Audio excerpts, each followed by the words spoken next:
নমস্কার, গল্পকথক রীতি চ্যানেলে আপনাদের সবাইকে স্বাগত। আজকে আপনাদেরকে শোনাবো প্রফুল্ল রায়ের লেখা মল্লিকা।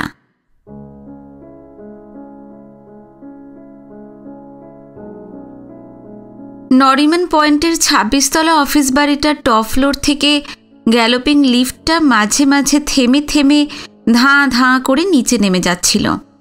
ঝিঁঝির ডাকের মতো তার মৃদু একটা শব্দ হচ্ছে। লিফট বক্সের ভিতর মোটে দুটি মানুষ, সোমনাথ চ্যাটার্জি আর ধীরাজলাল দেসাই। কেননা এখন প্রায় ৭টা বাজে। এই ২৬ তলা স্কাই স্ক্র্যাপারটার সবগুলো ফ্লোরে যত অফিস টফিস আছে অনেক আগেই ছুটি হয়ে গেছে, সুতরাং লিফটে ভিড় না থাকাই স্বাভাবিক। তবে ৫টায় গোটা অফিস বাড়ি ফাঁকা হয়ে গেলেও সোমনাথকে ৭টা-৮টা পর্যন্ত থাকতে হয়। তার কারণ কাজের প্রচণ্ড চাপ। মিনিস্ট্রি অফ কমার্সের যে বিভাগটির সঙ্গে ইম্পোর্ট এক্সপোর্ট জড়িত, সোমনাথ তার একজন বড় অফিসার। ওয়েস্টার্ন রিজিয়নের সে সর্বেসর্বা। তার অফিস এই বিশাল বাড়িটার টপ ফ্লোরে। সোমনাথের বয়স এখন ৪৩-৪৪, তবে ৩০-৩০-এর বেশি দেখায় না। ৬ ফিটের ওপর হাইট, মেরুদণ্ড টানটান, চওড়া মজবুত কাঁধ। হঠাৎ দেখলে তাকে বাঙালি বা ভারতীয় বলে মনে হয় না। তার গায়ের লালচে রঙে, নীলাভ চোখে এবং পাতলা ভুরুতে ইউরেশিয়ান টাচ আছে। মাত্র ৩ মাস হল সোমনাথ বম্বে রিজিয়নে এসেছে। তার আগে সে ছিল দিল্লিতে। সোমনাথের সঙ্গী ধীরাজ দেসাই অবশ্য এই অফিসের কেউ নয়, তবে সোমনাথের কাছে তার দরকার আছে। ধীরাজের বয়স ৫৬-৫৭, গায়ের রং টকটকে, চওড়া কপাল, কাটা কাটা মুখ, তীক্ষ্ণ নাক সামনের দিকে বাঁকানো, বাজ পাখির মেলে দেওয়া ডানার মতো ঘন ভুরুর তলায় তার ধূর্ত চতুর চোখ। গায়ে ১ গ্রাম বাজে চর্বি নেই। পরনে নিখুঁত ইংলিশ স্যুট, তার সঙ্গে মাথায় গুজরাটি টুপি।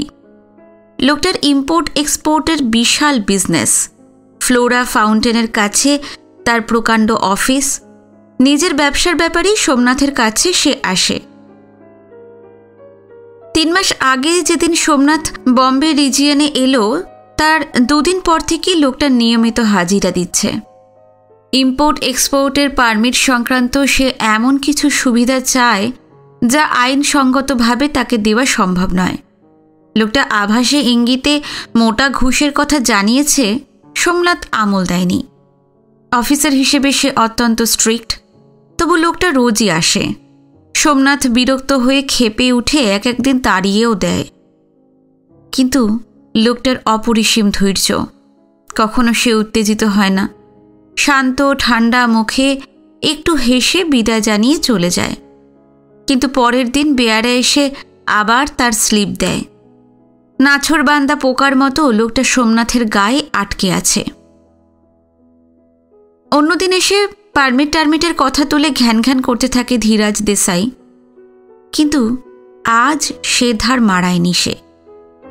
কিছুক্ষণ আগে সোমনাথের চেম্বারে ঢুকে তার কোঁচকানো ভুরুর দিকে তাকিয়ে হাসতে হাসতে বলেছে, আপনাকে আজকে আর ডিস্টার্ব করব না স্যার। সোমনাথ অবাক হয়ে গেছে। তারপর হালকা বিদ্রুপের গলায় বলেছে, হঠাৎ আমার এরকম সৌভাগ্য? ৩ মাস আপনাকে দেখছি, তাতে মনে হয়েছে আপনি কড়া প্রিন্সিপালের লোক। আনডিউ কোনো প্রিভিলেজ আপনার কাছ থেকে আদায় করা যাবে না। পারমিটের আবদার করে আপনাকে আর বিব্রত করছি না। ধন্যবাদ। তবে স্যার, আমার একটা আর্জি আছে। বলুন। We can be good friends. এতে আপনার আপত্তি নেই নিশ্চয়ই? সোমনাথের কোঁচকানো ভুরু এবার সহজ স্বাভাবিক হয়েছে। সরলভাবে হেসে সে বলেছে, আরে না না, আপত্তি থাকবে কেন? তবে আমার একটা অনুরোধ কিন্তু আপনাকে রাখতে হবে স্যার। এখান থেকে বেরিয়ে কোথাও গিয়ে আমরা চা খাবো, আর পারমিট ছাড়া any damn thing in the world, এই ধরুন politics, corruption, natural calamity, sports, sex, এইসব নিয়ে চুটিয়ে গল্প করব। সোমনাথের স্নায়ুর ওপর অস্পষ্ট ছায়া পড়েছে। লোকটা তাকে কোনো রকম ফাঁদে ফেলতে চায় না তো? সোমনাথ খবর পেয়েছে লাখ লাখ টাকা ধীরজ দেসাইয়ের। মাল্টি মিলিয়নিয়ার বলতে যা বোঝায় সে তাই। বম্বের যত দামি দামি ফ্যাশনেবল পাড়া, মালাবার হিল, ওরলি, জুহু, ব্যান্ডস্ট্যান্ড সব জায়গায় তার ফ্ল্যাট আছে। আর আছে গন্ডা গন্ডা ইম্পোর্টেড গাড়ি। লোকটা ইচ্ছে করলে সোমনাথের মতো লোককে আড়দালি রাখতে পারে। তবু তার কাঁচুমাচু মুখ, তেলতেলে মোলায়ম হাসি আর হাত কচলানোর বহর দেখে মনে হচ্ছিল সোমনাথ এক কাপ চা খেলে লোকটা হাতের মুঠোয় স্বর্গ পেয়ে যাবে। চা খাইয়ে ধীরজ তাকে আর কতটা ফাঁদে ফেলতে পারে, দেখাই যাক কি হয়। এমন গোছের একটা মনোভাব সোমনাথের মধ্যে কাজ করে থাকবে। শেষ পর্যন্ত সে ধীরাজের সঙ্গে চা খেতে আড্ডা দিতে রাজি হয়ে গিয়েছিল। 3 মিনিটও লাগলো না। গ্যালোপিং লিফটটা সোজা গ্রাউন্ড ফ্লোরে নেমে এলো। বাইরে বেরুতেই দেখা গেল বম্বে শহরের উপর সন্ধ্যা নেমে গেছে। চারিদিকে কালো জামদানি শাড়ির মতো অন্ধকার ছড়িয়ে যাচ্ছে। এখান থেকে বাঁ দিকে চোখ ফেরালে আরব সাগর। সামনে মেরিন ড্রাইভের রাস্তাটা আধখানা বৃত্তের মতো বেঁকে মালাবার হিলসের দিকে চলে গেছে। এই মুহূর্তে মেরিন ড্রাইভের রাস্তায় মিউনিসিপ্যাল কর্পোরেশনের মার্কারি আলোগুলো জ্বলে উঠছে। দূরে উঁচু উঁচু বাড়ির মাথায় মেরিন লাইন্সের ফ্লাইওভারে কিংবা চৌপাটির ওভারব্রিজটার গায়ে নানা কোম্পানির অসংখ্য রঙিন নিয়ন জ্বলছে। হঠাৎ ঘাড়ের পাশ থেকে ধীরজ দেসাই বলে উঠল, স্যার একটু কষ্ট করে আসুন, আমার গাড়িটা ওইখানে রয়েছে। খানিকটা দূরে রাস্তার পার্কিং জোনে আঙুল বাড়িয়ে দিল সে। অফিস থেকে সোমনাথকে একটা গাড়ি দেওয়া হয়েছে। ধীরজ দেসাইয়ের সঙ্গে চা খেতে যাবে বলে সে নিজের গাড়িটা ছেড়ে দিয়েছিল। কথা আছে চা খাওয়ার পর ধীরজই তাকে তার কোলাবার ফ্ল্যাটে পৌঁছে দেবে। পাশাপাশি যেতে যেতে ধীরজ দেসাই আবার বলল, তা কোথায় বসে চা খাবেন বলুন? 7টা ক্লাবে আমার মেম্বারশিপ আছে। এই ক্লাবগুলোর একটা হলো মালাবার হিলে, একটা ওই গেটওয়ে অফ ইন্ডিয়ার কাছে, একটা ওরলিতে, একটা জুহুতে। হাত তুলে ধীরজকে থামিয়ে দিল সোমনাথ। বলল, আপনার যেখানে ইচ্ছে নিয়ে চলুন, তবে 2 ঘন্টার বেশি আমি থাকতে পারবো না। এখন 7টা বাজে, 9টার ভেতর আমাকে আমার ফ্ল্যাটে পৌঁছে দেবেন। ঠিক আছে, 9টার ভিতরেই পৌঁছে দেব। তাহলে স্যার ওই জুহুর ক্লাবেই চলুন। অন্য ক্লাবগুলোতে দারুণ ভিড়, সব সময় হাট বসে থাকে। জুহুটা বেশ নিরিবিলি, প্রাণ খুলে কিছুক্ষণ গল্প করা যাবে। সোমনাথ উত্তর দিল না। পার্কিং জোনে যে ঝকঝকে প্রকাণ্ড গাড়িটার সামনে এসে ধীরজ দেসাই সোমনাথকে দাঁড় করালো, সেটা 74 মডেলের ইম্পোর্টেড ইতালিয়ান কার। গাড়িটা এয়ার কন্ডিশনড, জানলার নীলাভ কাজগুলো বন্ধ, ভিতরে আলো জ্বলছে না। গাড়িতে কেউ আছে কি না কিংবা কি আছে বাইরে থেকে কিছুই বোঝা যাচ্ছে না। ওরা গিয়ে দাঁড়াতেই নিঃশব্দে পিছনের দরজা খুলে গেল। ধীরজ দেসাই বলল, আসুন স্যার, আপনি আগে উঠুন। আরে তাই কখনো হয়? আপনি থাকতে। অগত্যা প্রথমে সোমনাথকেই উঠতে হলো। উঠেই আবছাভাবে সে দেখতে পেল সামনের সিটে ঝকঝকে উর্দি পরা সোফার বসে আছে, আর এই পিছনের সিটের ও মাথায় জানলার ধার ঘেঁষে একটি মেয়ে বসে আছে। যেহেতু ভিতরে আলো নেই, অস্পষ্ট নীলাভ অন্ধকারে মেয়েটার চোখ মুখ বা বয়স কিছুই আঁচ করা যাচ্ছে না। এই গাড়িটা যে এত বড় যে পেছনের সিটে 4 জন হাত পা ছড়িয়ে বসতে পারে। সোমনাথ মেয়েটির ছোঁয়া বাঁচিয়ে একটু দূরেই বসে পড়ল। সঙ্গে সঙ্গে ফোমের আরামদায়ক নরম গদির ভিতরে 1.5 ফুট ঢুকে গেল। আর সে বসতেই ধীরজ দেসাই উঠে এসে তার গা ঘেঁষে বসল। তারপর বলল, স্যার আপনার নিশ্চয়ই একটু অসুবিধে হচ্ছে। কেন? গাড়ির লাইটটা আজ বিকাল থেকেই খারাপ হয়ে গেছে। অন্ধকারে ভূতের মতো বসে থাকতে কি ভালো লাগে? মুখ না দেখলে তো কথা বলে সুখ নেই। না না, আমার অসুবিধে হচ্ছে না। ধীরজ দেসাই এবার সোফারকে বলল, জুহু চলো। তারপর সোমনাথের দিকে ফিরে বলতে লাগলো, আপনি আমার অনুরোধটা রেখেছেন স্যার, আমাকে ফিরিয়ে দেননি, সেজন্য I am so happy, so grateful. বম্বের একঘেয়ে মনসুনের মতো সমানে ঘ্যান ঘ্যান করে যেতে লাগলো সে। আর তা শুনতে শুনতে চোখের কোণ দিয়ে ডান পাশে বসে থাকা মেয়েটাকে দেখতে চেষ্টা করল সোমনাথ, কিন্তু না, মেয়েটার মুখ ওদিকে ঘোরানো। জানলার নীল কাচের বাইরে সে তাকিয়ে আছে।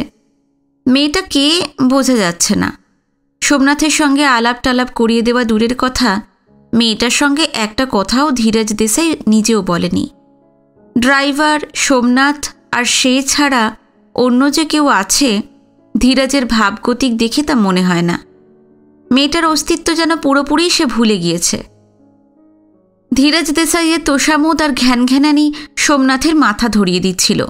কপালের দুপাশে রগ দুটো সমানে ঘোড়ার মতো লাফিয়ে যাচ্ছে। এখন মনে হচ্ছে চা খাওয়ার কথায় রাজি না হলেই ভালো হতো, কিন্তু গাড়িতে ওঠার পর তার আর উপায় নেই। যেভাবে লোকটা বকে চলেছে, শুনতে শুনতে 2 ঘন্টা বাদে একখানা ব্রেন টিউমার না গজিয়ে যায়। মেরিন ড্রাইভের তেলতেলে মসৃণ রাস্তার ওপর দিয়ে 50 মাইল স্পিডে গাড়িটা উড়ে যাচ্ছিল, কিন্তু এতটুকু শব্দ নেই। গাড়িটা 1 ইঞ্চিও লাফাচ্ছে না। সোমনাথের মনে হচ্ছিল শীততাপ নিয়ন্ত্রিত বিলাসবহুল একটা ঘরে বসে আছে। একটানা বকবক করতে করতে হঠাৎ কি মনে পড়ে যেতেই ধীরাজ প্রচণ্ড চেঁচিয়ে উঠল, এই ড্রাইভার, রুখো রুখো। ততক্ষণে তারা মেরিন লাইন্সের ফ্লাইওভারটার কাছে এসে পড়েছে। কয়েক সেকেন্ডের মধ্যে ফুটপাথের ধার ঘেঁষে সোফারটা গাড়িটা দাঁড় করালো। ধীরাজ দেশাই প্রায় হাত জোড় করে সোমনাথকে বলল, স্যার, যদি অপরাধ না নেন একটা কথা বলবো। কি ব্যাপার? এই একটা ইম্পর্টেন্ট ডকুমেন্ট আমি ফেলে এসেছি এক জায়গায়, ওইটা হারিয়ে গেলে খুব বিপদে পড়ে যাব। আমি স্যার এখানে নেমে একটা ট্যাক্সি ধরছি, আপনি কাইন্ডলি জুহুতে চলে যান। আপনি পৌঁছবার 15-20 মিনিটের মধ্যেই আমি পৌঁছে যাব। কিন্তু জুহুতে আপনার ক্লাব তো আমি চিনি না, সেজন্য অসুবিধা হবে না স্যার। ওই যে আমার পিএ আছে, আপনাকে ক্লাবে নিয়ে যাবে। মেয়েটিকে বলল, তুমি একে নিয়ে যাও, দেখো কোনো রকম যেন অসুবিধা না হয়। ঠিক আছে স্যার। ধীরাজ দেশাই বারবার ক্ষমা চেয়ে নেমে পড়ল। সোমনাথের ইচ্ছা হলো সেও নেমে যায়। এই লোকটার কথায় সে রাজি হয়ে কি ইঁদুর কলেজে পড়েছে, কিন্তু নামা হলো না। নামার কথাটা বলা পর্যন্ত গেল না, তার আগেই গাড়িটা আবার চলতে শুরু করলো এবং মুহূর্তেই 50 মাইল স্পিড উঠে গেল। মালাবার হিলস বাঁয়ে রেখে কাম্বালা হিল পেরিয়ে গাড়িটা যখন ওরলিতে এসে পড়েছে, সেই সময় কানের পাশ থেকে চাপা সুরেলা একটা কণ্ঠস্বর শোনা গেল, স্যার। সোমনাথ চমকে ঘাড় ফেরালো। সেই মেয়েটি জানলার ধার থেকে কখন যেন অনেকটা কাছে এগিয়ে এসেছে। কাঁধের ওপর তার গরম নিঃশ্বাস পড়ার শব্দ পাওয়া যাচ্ছিল। এতক্ষণ গাড়ির ভেতরকার নীলাভ অন্ধকার চোখ সয়ে গেছে সোমনাথের। মেয়েটাকে এবার অনেকখানি দেখতে পাচ্ছিল সে। ধারালো নাক, পেন্সিলে আঁকা ভুরুর তলায় যে চোখ, তাতে যৌন গন্ধ মাখানো। রক্তাভ ঠোঁটে ঝকঝকে 2টো দাঁত কেটে বসে আছে। মোমে মাজা গলা, অনাবৃত সুগোল বাহু কাঁধ থেকে নেমে এসেছে। 2 হাতের 10টি বড় বড় ছুঁচলো নখ রক্তরঞ্জিত। মুখটা ডিমের মতো লম্বাটে। পরনে ছোট হট প্যান্ট আর বিশাল বুকে সংক্ষিপ্ত সি থ্রু ব্রা। এই পোশাকে শরীরের 10 ভাগের 1 ভাগও ঢাকা পড়েনি। সাঁচি স্তূপের মতো 2 বুকের প্রায় সবটাই সরু কোমর, সুগভীর নাভি, তার নিচের অনেকখানি অববাহিকা এবং নীল মাখনের পাহাড়ের মতো 2 উরু পেলব পা, সবই তার উন্মুক্ত। তার গা থেকে উত্তেজক সেন্টের গন্ধ উঠে আসছিল। সোমনাথ এতক্ষণ ভালো করে লক্ষ্য করেনি। এবার তাকে দেখতে দেখতে নাকের ভিতর এবং মস্তিষ্কে সোডার ঝাঁঝের মতো কিছু একটা অনুভব করতে লাগলো। ঠোঁটে দাঁত বসিয়ে রেখেই একটু হাসল মেয়েটা। তারপর আগের মতো সুরেলা গলায় বলল, চুপচাপ বসে থাকতে নিশ্চয়ই আপনার খারাপ লাগছে। You are certainly feeling uncomfortable. জড়ানো কণ্ঠস্বরে কি একটা উত্তর দিল সোমনাথ। মেয়েটা আবার বলল, আমি যদি আপনার সঙ্গে একটু গল্প করি, আপনি কিছু মনে করবেন না তো? না না, মনে করব কেন? আমার বস মিস্টার দেশাই কাল বলছিলেন আপনি নাকি এখানকার লোক নন, আই মিন মহারাষ্ট্রিয়ান নন। হ্যাঁ, ঠিকই বলেছেন। আপনাদের মধ্যে আমার সম্বন্ধেও আলোচনা হয় নাকি? বারে, আমাদের ইম্পোর্ট এক্সপোর্টের বিজনেস, আর আপনি এই ওয়েস্টার্ন রিজিয়নের বলতে গেলে টপ মোস্ট পার্সন। আপনার সম্বন্ধে আলোচনা হবে না? মেয়েটা ঠিকই বলেছে। যাদের ইম্পোর্ট এক্সপোর্ট কনসার্ন, সোমনাথ সম্পর্কে তাদের মধ্যে আলোচনা হওয়াই স্বাভাবিক। যাই হোক, সে কোনো উত্তর দিল না। মেয়েটা আবার বলল, তো স্যার, বম্বেতে আপনি কতদিন আছেন? এই 3 মাসের মতো। ও, তা এখানে কোথায় থাকা হয়? কুলাবায়, মিনিস্ট্রি অফ কমার্সের অফিসারদের যেসব ফ্ল্যাট আছে সেখানে।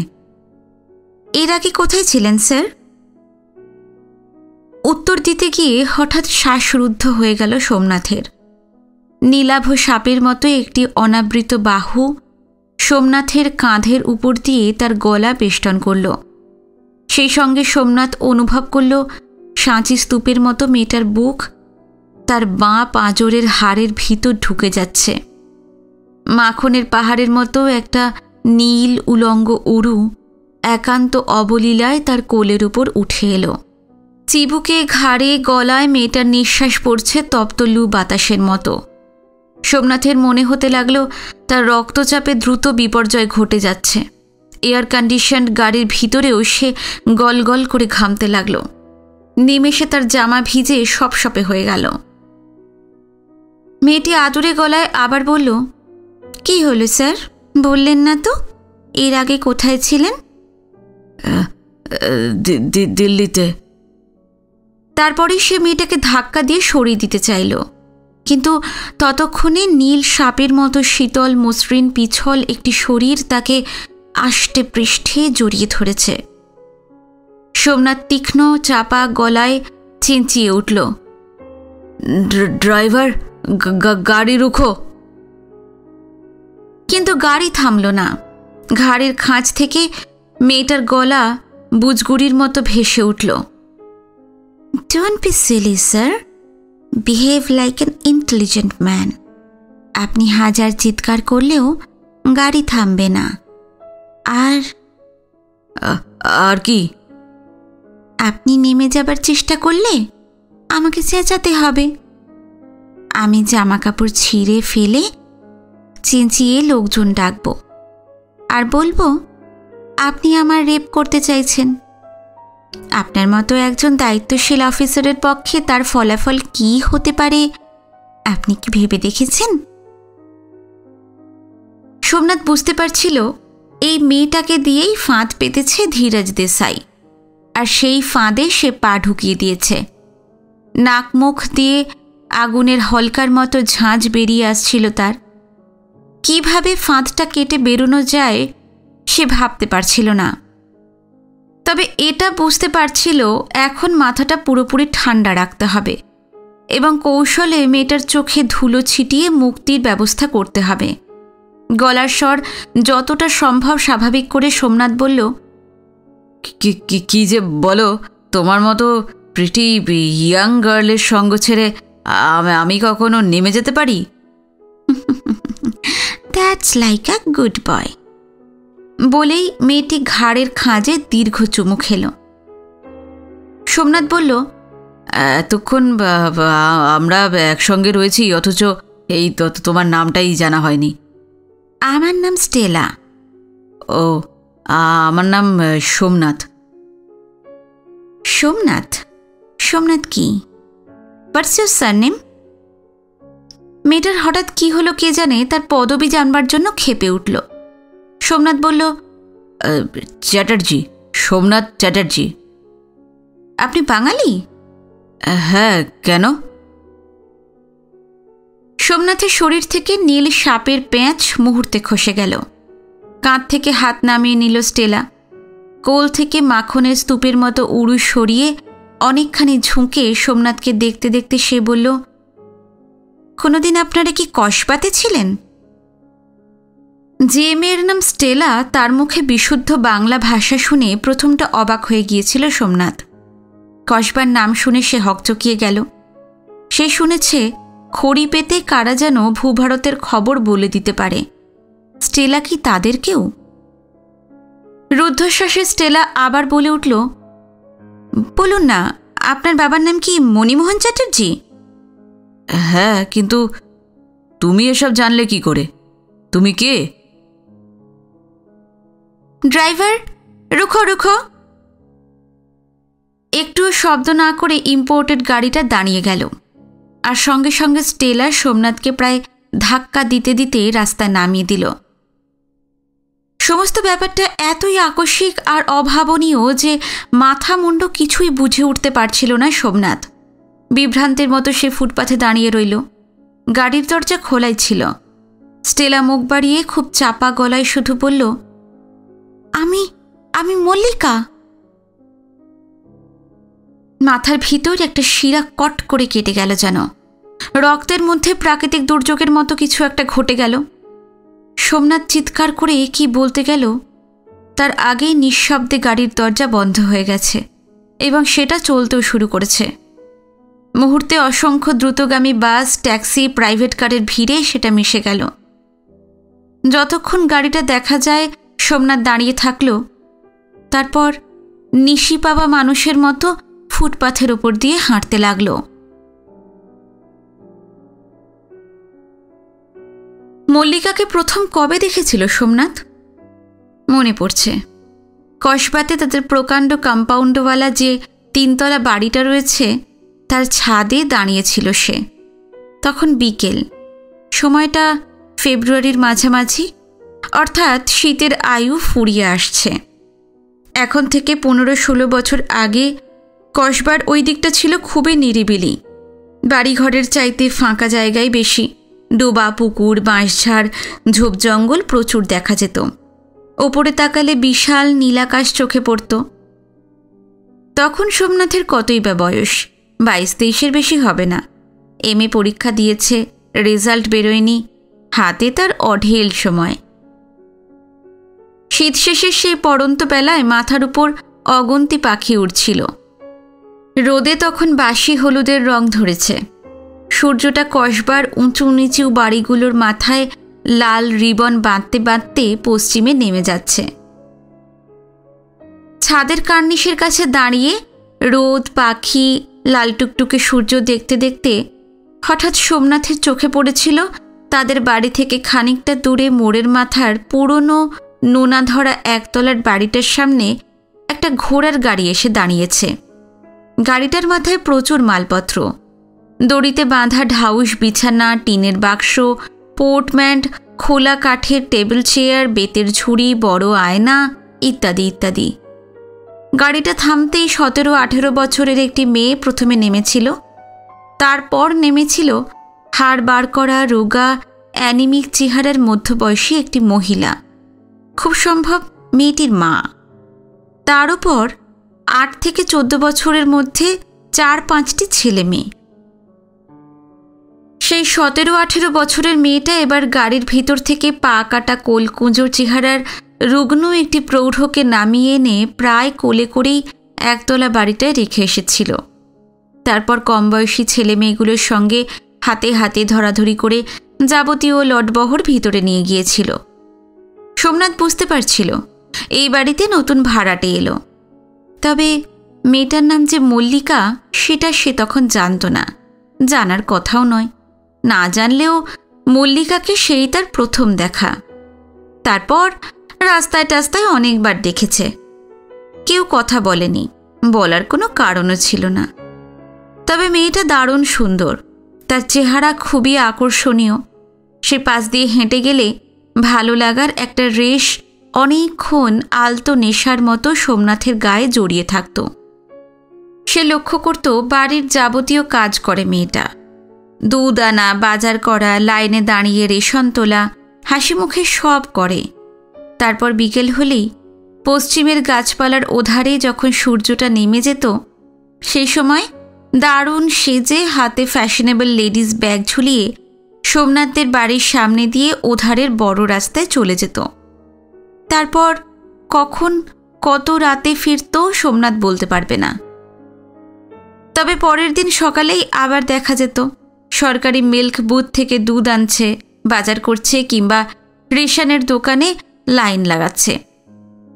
ততদিনই সোমনাথের তার নামটাও জানা হয়ে গেছে। মল্লিকারা আসার 1 মাস পর সোমনাথের এর রেজাল্ট বেরিয়েছিল। সে ফার্স্ট ক্লাস সেকেন্ড হয়েছে, মনে আছে। রেজাল্ট বেরোবার ঠিক 2 দিন পর দুপুরে শোভাবাজারে এক বন্ধুর বাড়ি গিয়েছিল সে। গোটা দুপুর আড্ডা মেরে বিকেলে সে এসেছিল স্প্ল্যানেডে। এত তাড়াতাড়ি কসবায় ফিরবে না, ভবানীপুরে আর এক বন্ধুর বাড়ি গিয়ে আরেক রাউন্ড আড্ডা জমাবে ভাবছে। সেই সময় মল্লিকার সঙ্গে দেখা হয়ে গিয়েছিল। তাকে দেখে থমকে দাঁড়িয়ে পড়েছিল মেয়েটা। তারপর স্নিগ্ধ হেসে কাছে এসে বলেছিল, অভিনন্দন। মল্লিকার সঙ্গে আগে অসংখ্যবার দেখা হলেও সেই তার প্রথম কথা বলা। সোমনাথ বলেছিল, কিসের অভিনন্দন? আপনি তো ব্রিলিয়েন্ট রেজাল্ট করেছেন, সেই জন্যই। আমার রেজাল্টের কথা আপনাকে কে বলল? আমাদের পাড়ায় সবাই বলেছে। ভেবেছিলাম আপনাদের বাড়ি গিয়ে অভিনন্দন জানিয়ে আসব। গেলেই পারতেন। সাহস হয়নি। কেন? কে কি ভাববে তাই। কিছুই ভাবতো না। মল্লিকা আর উত্তর দেয়নি। রেজাল্ট বেরোবার পর আত্মীয় স্বজন, বন্ধুবান্ধব সবাই দারুণ খুশি হওয়াটাই স্বাভাবিক। কিন্তু অচেনা একটি মেয়ে সে এভাবে অভিনন্দন জানাবে এতটা ভাবা যায়নি।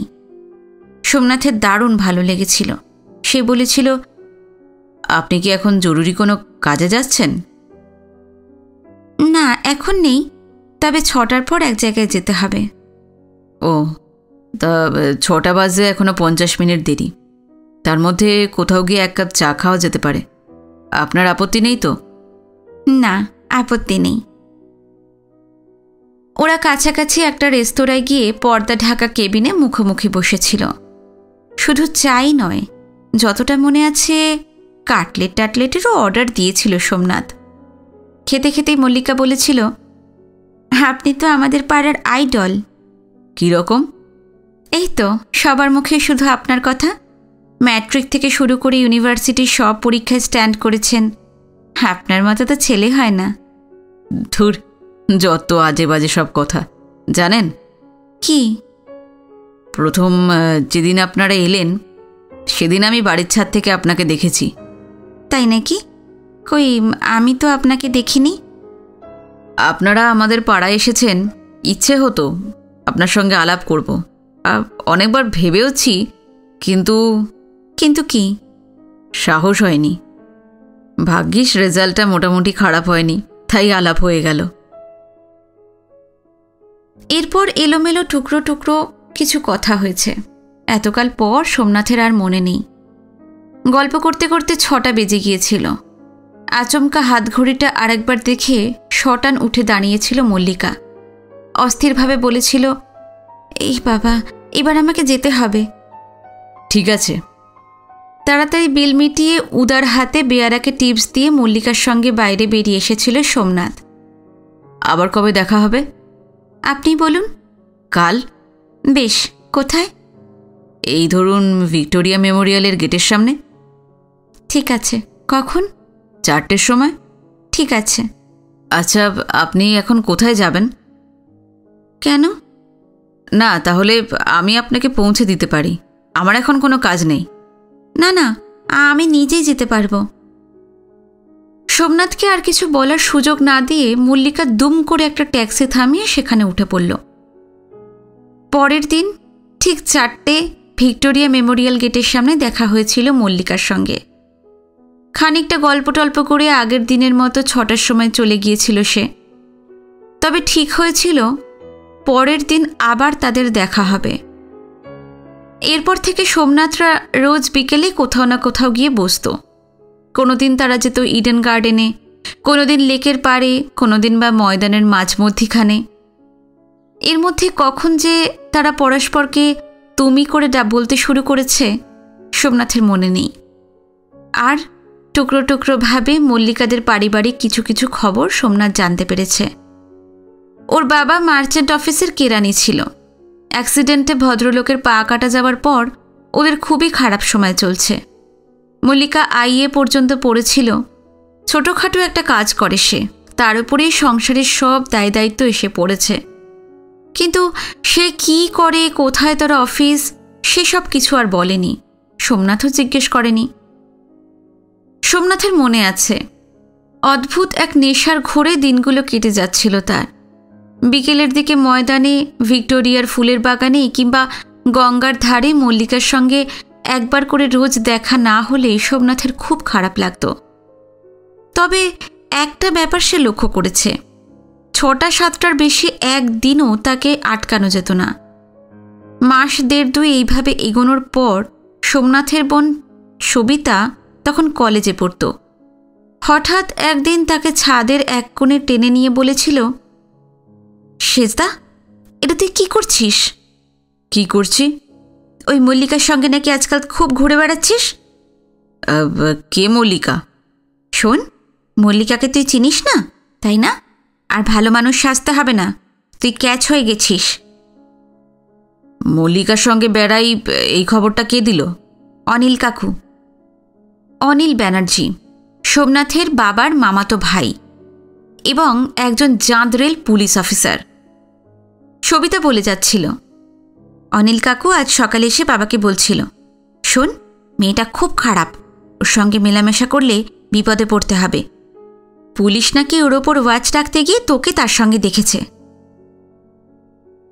মল্লিকা সম্বন্ধে এরকম একটা ব্যাপার ভাবাই যাচ্ছিল না, সবটাই অবিশ্বাস্য মনে হচ্ছিল। তবে বাবা তাদের ঘোরাঘুরির কথা জানতে পেরেছেন সেটা মোটেই সুখবর নয়। বাবা রিটায়ার্ড ডিস্ট্রিক্ট ম্যাজিস্ট্রেট, দুর্দান্ত রাশভারী আর রাগী, পুরনো আমলের নীতিটিতি এবং মূল্যবোধ সেমিকোলন পর্যন্ত মেনে চলেন। অবিবাহিত যুবক যুবতীদের অবাধ মেলামেশায় তার ঘোরতর আপত্তি।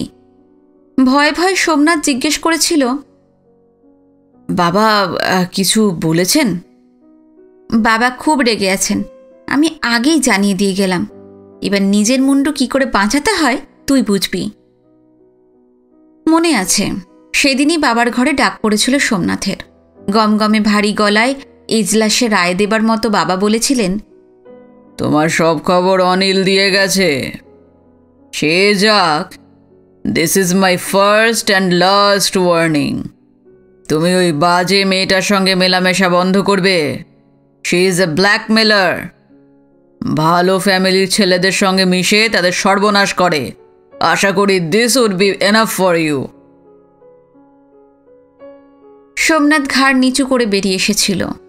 কোনোদিন বাবার মুখের ওপর চোখ তুলে সে কথা বলেনি, কিন্তু তার মনে হয়েছিল একটা গরিব অসহায় মেয়ের ওপর অকারণে অন্যায় করা হচ্ছে। বাবা বলার পরেও সে মল্লিকার সঙ্গে দেখা করেছে। মেয়েটার আকর্ষণ এমনই অপ্রতিরোধ্য যে নিজেকে ঠেকাতে পারেনি সে। আর তাছাড়া এই দেখা করাটা ছিল বাবার বিরুদ্ধে তার প্রোটেস্ট। তবে মল্লিকাকে পুলিশের কথাটা সে বলতে পারেনি। 2 দিন বাদে বাবার ঘরে আবার তার ডাক পড়েছিল। বাবার দিকে সেদিন তাকানো যায়নি। তার মুখ, ঘাড়, গলা টকটকে লাল। মনে হচ্ছিল তার রক্তচাপ একটা বিপজ্জনক সীমানায় পৌঁছে গেছে। তিনি প্রচণ্ড গম্ভীর গলায় শুধু বলেছিলেন, এমএ পাশ করে তোমার যে ডানা গজাবে ভাবতে পারিনি। মনে রেখো, তোমার প্রতিটি স্টেপের খবর কিন্তু আমার কাছে আছে। কিভাবে মেয়েটার সঙ্গে তোমার মেলামেশা বন্ধ করা যায় এখন দেখছি। ইউ মে গো নাও। পরের দিন সকালে কে যেন খবর দিয়েছিল মল্লিকাদের বাড়িতে পুলিশ এসেছে। শোনা মাত্রই সোমনাথ ছুটে গিয়েছিল। একজন জুনিয়র অফিসার তখন মল্লিকাকে বলছিল, 72 ঘন্টার মধ্যে আপনাদের এই লোকালিটি ছেড়ে যেতে হবে। কেন? কেন যাবে? কি অন্যায় করেছে ওরা? হিতাহিত জ্ঞানশূন্যের মতো হঠাৎ চিৎকার করে সোমনাথ বলেছিল। যুবক পুলিশ অফিসারটিকে সোমনাথ চেনে। সে বলেছিল, ওর প্রফেশন সম্বন্ধে আমাদের কাছে অনেক সেন্সেশনাল খবর আছে। তাছাড়া এখানকার বাসিন্দারা চায় না এরা এখানে থাকুক। এই দেখুন, এর বিরুদ্ধে কত লোক সিগনেচার করেছে। বলেই এক টুকরো কাগজে মল্লিকাদের পাড়া থেকে তুলে দেওয়ার আবেদন এবং তার তলায় অনেকগুলো নামের স্বাক্ষর দেখেছিল। আর প্রথম স্বাক্ষরটিই ছিল সোমনাথের বাবার। সোমনাথ বলেছিল, আপনি ভালো করে খোঁজ নিয়ে দেখুন, এদের ওপর কিন্তু খুবই ইনজাস্টিস হচ্ছে। পুলিশ অফিসারটি আবার কি একটা বলতে যাচ্ছিল, কিন্তু সোমনাথের বাবা হঠাৎ সেখানে এসে হাজির। কঠোর গলায় তিনি ছেলেকে বলেছিলেন, তোমার জন্য একটা নোংরা জায়গায় আমাকে আসতে হলো। মনে হচ্ছে আমি এক্ষুনি আত্মহত্যা করি। একটা ডার্টি ওম্যানকে তুমি ডিফেন্ড করছো।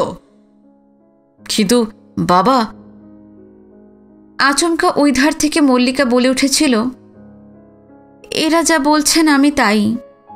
খুবই খারাপ মেয়ে আমি। তুমি যাও সোমনাথ, আমার ভাগ্যে যা আছে তাই হবে। সোমনাথ এবার কি বলবে ভেবে পায়নি। কিছুক্ষণ চুপচাপ দাঁড়িয়ে থেকে বাবার সঙ্গে বাড়ি ফিরে গিয়েছিল। তার দুদিন বাদে ঘোড়ার গাড়িতে মালপত্র চাপিয়ে মল্লিকারা কসবা ছেড়ে চলে যায়। তারপর ওকে অনেক খুঁজেছে সোমনাথ, কিন্তু কোথাও পায়নি। দেখতে দেখতে 15-16 বছর কেটে গেছে। এর পর কম্পিটিটিভ পরীক্ষা দিয়ে কমার্স মিনিস্ট্রিতে বড় চাকরি পেয়েছে সোমনাথ। বিয়ে করেছে। তারপর 1 বছর 2 বছর পর পর একটা করে প্রমোশন পেয়ে এখন সে ওয়েস্টার্ন রিজিয়নে এসেছে। 2 ছেলে মেয়ে, সুন্দরী স্ত্রী নিয়ে তার সুখের সংসার। সে দায়িত্বশীল অফিসার, পরিতৃপ্ত ফ্যামিলি ম্যান। কিন্তু এতকাল বাদে এভাবে আরব সাগরের পাড়ের এই শহরে মল্লিকার সঙ্গে তার দেখা হয়ে যাবে কে ভাবতে পেরেছিল? আর দেখাই যখন হলো এবং পরিচয়ও পাওয়া গেল, তখন একটা কথাও না বলে মল্লিকা চলে গেল। অদ্ভুত এক বিমূঢ়তার মাঝখানে তাকে ছুড়ে দিয়ে চলে গেল মল্লিকা। পরের দিন দুপুরবেলা অফিসে একটা ফাইল দেখছিল সোমনাথ। হঠাৎ একটা ফোন এলো। রিসিভারটা তুলে কানে লাগাতেই ওধার থেকে একটা মেয়ের গলা ভেসে এলো। আমি মিস্টার চ্যাটার্জির সঙ্গে কথা বলতে চাই। হ্যাঁ বলুন। আমি মল্লিকা। সঙ্গে সঙ্গে ধনুকের কষে বাঁধা ছিলার মতো স্নায়ুগুলো টান টান হয়ে গেল সোমনাথের। অসহ্য এক উত্তেজনা নাকি অস্থিরতা তার উপর ভর করল। ফোনটা প্রায় মুখে লাগিয়ে কাঁপা গলায় সে বলল, কোত্থেকে ফোন করছো? 20 মাইল দূর থেকে। একবার কি আমার এখানে আসা যায় না? না। তোমার সঙ্গে অনেক কথা আছে। তোমার সম্বন্ধে অনেক কথা আমার জানতে ইচ্ছে করছে। তোমরা কোথায় চলে গিয়েছিলে কসবা ছেড়ে 15-16 বছর আগে? কি হবে সেসব জেনে? না, তুমি বলো। জানো আমি তোমাকে কত খুঁজেছি। আমি তোমাকে কোথাও পাইনি। আমি জানি, তোমার কথা বিশ্বাস করছি। না পেয়েই ভালো হয়েছে। কসবা ছেড়ে আমরা বাগবাজার চলে গিয়েছিলাম। তারপর এখানে ওখানে ঘুরতে ঘুরতে বম্বে এসেছি। তোমার বাবা মা, ভাই বোন সবাই কেমন আছে? বাবা মারা গেছে। 2 বোনের বিয়ে দিয়েছি। একটা ভাই কলকাতায় মাস্তান হয়েছে, আর একটা ভাই কোচিংয়ে স্মাগলিং করছে। মা আমার কাছেই আছে বম্বেতে। আমি কি করছি জিজ্ঞেস করলে না তো? সোমনাথ জড়ানো গলায় যা বলল তার কিছুই বোঝা গেল না। শব্দ করে হাসল মল্লিকা। কলকাতায় থাকতে যা ছিলাম এখনো তাই আছি। আমি ব্ল্যাকমেলার সোমনাথ। কলকাতায় ছোট র্যাকেটে ছিলাম, এখানে এসে বড় র্যাকেটে ঢুকেছি। বদমাশগুলো আমাকে দিয়ে তোমার মতো লোকদের ফাঁদে ফেলে নানা রকম সুবিধা আদায় করে। বাবার চাকরি যাবার পর সেই যে গলায় ফাঁস আটকেছে, আর সেটা খুলতে পারলাম না। এই জীবনে আর পারবও না। একটা সত্যি কথা বলবে মল্লিকা? কি? কাল আমাকে কোথায় নিয়ে যাচ্ছিলে? একটা প্রাইভেট ক্লাবে। সেখানে আমি তোমার সঙ্গে নানা রকম কাণ্ড করতাম। কি করতাম নিশ্চয়ই বুঝতে পারছো। আর এইসব অ্যাক্টিভিটির সময় গোপনে ক্যামেরা দিয়ে ছবি তুলে রাখা হতো। সেই ছবি ডেভেলপ করিয়ে ধীরাজ দেশাই তোমাকে দেখাতো আর বলতো লাইসেন্সের ব্যাপারে সুবিধে করে দাও। তুমি কি করতে সেটা অবশ্য তোমার ব্যাপার, তবে একটু সাবধান করে দিচ্ছি। চারপাশে কিন্তু এই ধীরাজের মতো অনেক সাপ ঘুরছে। Be careful. একটা কথা। তুমি কি বলবে আমি জানি। কেন কালকে তোমাকে ওভাবে হঠাৎ নামিয়ে দিয়েছিলাম, তাই তো? হ্যাঁ। তুমি যখন গাড়িতে উঠেছিলে আমি জানতাম না তুমি সোমনাথ। তোমার চেহারা অনেক বদলে গেছে, মোটা হয়েছ। যখন জানলাম তখন না নামিয়ে উপায় ছিল না। কেন? আর কিছু জিজ্ঞেস করো না। ধীরাজ দেশাইকে কি কৈফিয়ত দিয়েছ তুমি? সেটা তোমার জানার দরকার নেই। আচ্ছা বলো। তুমি তো জানতে আমার বাবাই তোমাদের নানা কায়দা করে কসবা থেকে তুলে দিয়েছিলেন। হ্যাঁ জানতাম। তারপরেও তুমি আমাকে ছেড়ে দিলে। আমার বাবা তো এখনো জীবিত। আমার নামে স্ক্যান্ডাল রটিয়ে তাকে তো শেষ করে দিতে পারতে। আমি এও তো জানি তুমি কোনো কিছু গ্রাহ্য না করে সেদিন আমার কাছে ছুটে এসেছিলে। সবাই যখন আমাদের তাড়িয়ে দিতে চাইছিল তুমি তখন রুখে দাঁড়িয়েছিলে। বিশ্বাস করো সোমনাথ, আমার জন্য কোনো দিন কেউ এভাবে ভাবেনি। তুমি কি আমাকে চুপ করো। আমি খুব খারাপ মেয়ে সোমনাথ। আমাকে স্বপ্ন দেখানো কি তোমার উচিত? মল্লিকা, তোমার সঙ্গে আর একবার কি দেখা হতে পারে না? ধরো এই আজ কাল পরশু, যে কোনো দিন, যে কোনো জায়গায়। তুমি বলো। তুমি honest officer, responsible father, happy husband. আজকাল পরশু কোনো দিনই পৃথিবীর কোনো জায়গায় আমাদের আর দেখা হবে না। সোমনাথ তবু কি বলতে যাচ্ছিল, কিন্তু মল্লিকা ওধার থেকে লাইনটা কেটে দিল।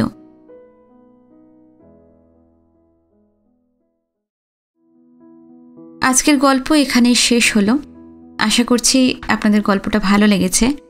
ভালো লাগলে অবশ্যই কমেন্টে জানাবেন, ভিডিওতে লাইক দেবেন। আর যারা নতুন এসেছেন, আমার গল্প পাঠ ভালো লেগে থাকলে অবশ্যই চ্যানেলটি সাবস্ক্রাইব করবেন। আজকে এই পর্যন্তই। নমস্কার, সবাই ভালো থাকবেন।